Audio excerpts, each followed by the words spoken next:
조갑제 TV 시청자 여러분 안녕하십니까? 2020년 12월 28일 월요일 새벽 1시 40분입니다. 이 추미애 법무장관이 윤석열 총장 쫓아내는데 정신을 쏟고 있는 사이에 법무부 산하 서울 동부구치소에서 코로나 확진자 수가 541명에 이르렀습니다. 541명, 그 중에 수용자가 498명, 직원 22명, 직원 가족 21명입니다. 지금까지 단일 시설에서 발생한 최다 확진자입니다. 단일 시설에서 최다 확진자입니다. 그동안에 추미애 법무장관이 한 번도 이 구치소의 코로나 확산에 대해서 언급한 적이 없습니다. 그리고 어젯밤에 3일 만에, 즉 윤석열 총장 승소 3일 만에 페이스북에 글을 올리면서 동부구치소 코로나 문제에 대해서 언급도 하지 않았습니다. 이런 법무장관 밑에서 이런 일이 지금 벌어지고 있습니다. 그래도 국민들은 아직도 문재인 정권을 잘한다고 하는 사람이 아직도 40%나 됩니다. 이게 은폐 내지 늦장 방역 아닐까요? 방역당국은 동부구치소 집단 감염은 지난달 27일 확정 판정을 받은 출정교도관에게서 비롯됐다고 판단하고 있는데, 그동안 한 달 동안 뭘 했느냐 이겁니다. 지난달 27일이면 꼭 한 달입니다. 이 직원과 접촉한 직원 및 수용자들은 그날 검사를 받고 다음날 음성 판정을 받았다고 합니다. 이에 법무부는 격리 수용동을 만들어 확진자와 접촉한 수용자만 격리 수용하고 별다른 조치를 취하지 않았다가 이런 재앙을 불렀습니다. 법무부는 구치소 보안 등을 이유로 12월부터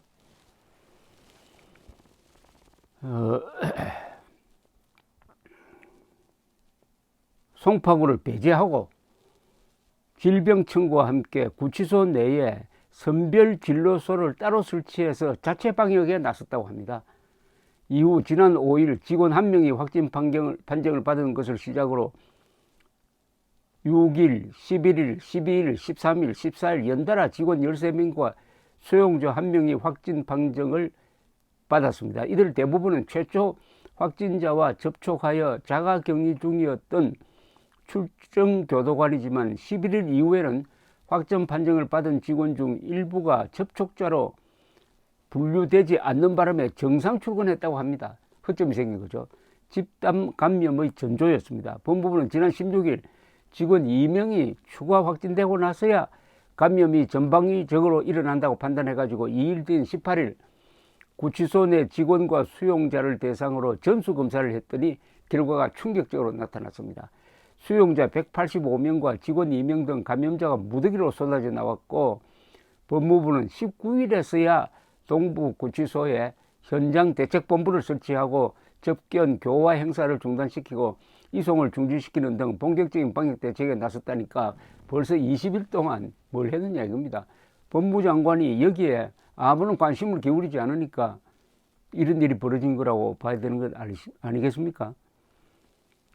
김호란 국립암센터 예방의학과 교수는 조선일보와 인터뷰를 하면서 올해 초 코로나 확산 때부터 외국 곳곳에서 구치소 집단 감염 문제가 큰 화두였는데도 이런 식의 방역 실패가 발생한 것은 이해하기 어렵다. 코로나는 최장 14일 잠복기를 가지고 발현되기 때문에 늦어도 추가 확진자가 나온 지난 5 내지 6일 강력 대응에 나섰어야 했다. 법무부와 구치소 측이 열흘 이상 협의했다고 이야기를 하고 있습니다. 외국에서는 지금 구치소에서 감염자가 생기면 수감자를 다 집으로 내보내는 수도 있습니다.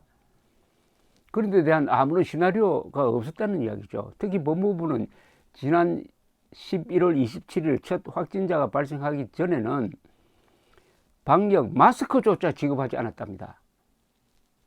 수감자들이 직접 영치금으로 마스크를 구입해 썼는데 일부 수감자는 한 마스크를 계속 쓰거나 천 마스크를 만들어 쓴 것으로 전해진다고 합니다. 김우주 고려대 구로병원 감염내과 교수는 밀폐된 곳에서 집단 생활하는 군대, 교도소, 요양원 등은 코로나 감염에 가장 취약한 곳인데 마스크조차 지급하지 않았다는 건 이해가 가지 않는다. 수감자라고 국가 방역의 보호망에서 배제되어야 하느냐고 아주 규탄했습니다. 그런데 이 동부구치소에서 집단 감염이 시작한 시기는 추 장관이 윤석열 검찰총장에 대한 징계 청구 의결을 한 시기와 맞물립니다. 이 때문에 법조계에서는 법무부 지휘라인이 윤석열 쫓아내기에만 몰두해서 코로나 방역에 실패한 것 아니냐는 지적이 나옵니다. 이건 틀림없죠. 장관이 안 챙기면 부하가 나태해지는 것은 인지상정 아닙니까? 첫 확진자가 발생한 지난달 27일 이후 추 장관은 동부구치소 집단감염 사태와 관련해 단 한 차례도 공개 메시지를 내지 않았다고 합니다. 무슨 시를 인용을 해가지고 자기의 심경을 밝힌다든지 하는 이런 말장난은 하면서 코로나 사태에 대해서 엄중 대처하라는 말 한마디를 하지 않았다는 겁니다. 윤 총장에 대한 법무부 징계위원회는 지난 10일과 15일 두 차례 걸쳐 진행되었는데 그 사이 동부구치소에서는 직원 13명과 수용자 1명이 추가로 확진 판정을 받았고요. 이 시기에도 추 장관은 페이스북에 검찰개혁 관련 글 3개를 올리면서도 동부구치소 관련 언급은 일치하지 않았습니다. 아무 관심이 없었다는 거죠. 사람 인명에 관심이 없었다는 이야기입니다. 쉽게 말하면. 법무부 역시 15일 이전까지 언론 등 외부에 확진자 발생 사실을 알리지도 않았습니다. 은폐했습니다. 이 민주주의 국가에서 문제가 드러나면 해결이 되는데 은폐하면 해결이 안 되고 확산됩니다.